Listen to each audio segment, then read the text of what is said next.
Hey everyone, welcome back मेरे channel पर।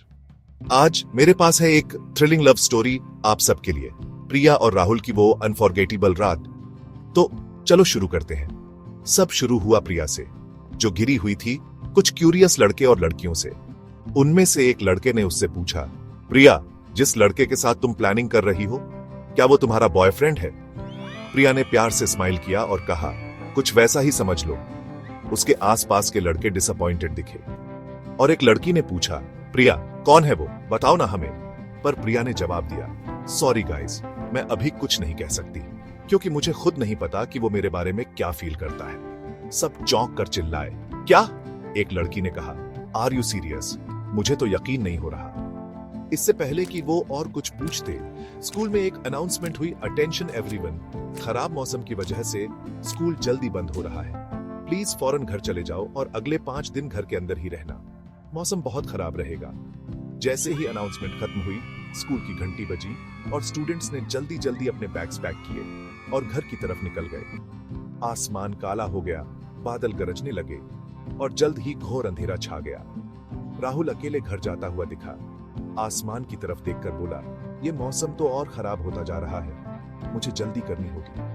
उसने सोचा, क्या प्रिया घर चली गई? उसका घर भी इसी तरफ है, पर मैंने उसे देखा नहीं, वो अपने फ्रेंड्स के साथ निकल गई होगी। फिर कैमरा घूमा खाली स्कूल की तरफ, जहां प्रिया अब भी अंदर थी, खुद से बात कर रही थी। मुझे लगता है मैं बहुत लेट हो गई। स्कूल अंधेरे में डूबा हुआ था और खाली हॉल्स में उसके कदमों की आवाज गूंज रही थी।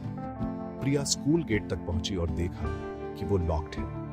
नहीं, ये तो लॉक्ड है, शायद चाबी स्टाफ रूम में हो, उसने कहा और स्टाफ रूम की तरफ भागी। उसने सोचा, मुझे जल्दी करनी होगी वरना मैं यहीं फंस जाऊंगी। जब वो स्टाफ रूम पहुंची तो वो भी लॉक्ड था। डर उसके मन में घर करने लगा। उसने अपना फोन ढूंढा और कहा, मुझे किसी स्टाफ मेंबर को कॉल करना चाहिए, शायद कोई आ सके। जैसे ही वो कॉल करने वाली थी, जोर से बिजली कड़की और उसका फोन नीचे गिर गया।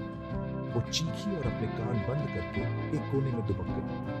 हर बार बिजली कड़कने पर उसका डर बढ़ता गया और आंसू बहने लगे। फिर उसने ऊपर देखा और राहुल को पाया। उसने कहा, अब तुम्हें डरने की जरूरत नहीं है। प्रिया भागकर उसके पास गई और उसे जोर से हग किया, जिससे वो नीचे गिर गई। राहुल ने सोचा, ये सच में बहुत डर गई होगी। उसने अपना हाथ उसके सिर पर रखा और प्यार से उसके बाल सहलाने लगा। स्क्रीन धीरे धीरे ब्लैक हो गई। कुछ देर बाद राहुल की आवाज ने खामोशी तोड़ी, प्रिया, उठो, अब सब शांत है।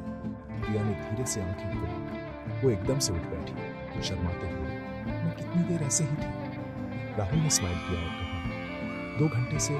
प्रिया चौंक गई, क्या तुमने मुझे उठाया क्यों नहीं? राहुल ने जवाब दिया, तुम बहुत डरी हुई थी, फिर तुम रोने लगी और सो गई, मैं तुम्हें कैसे उठाता?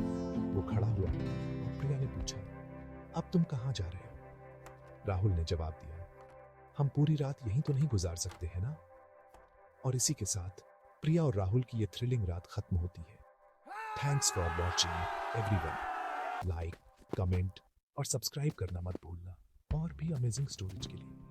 मिलते हैं नेक्स्ट टाइम।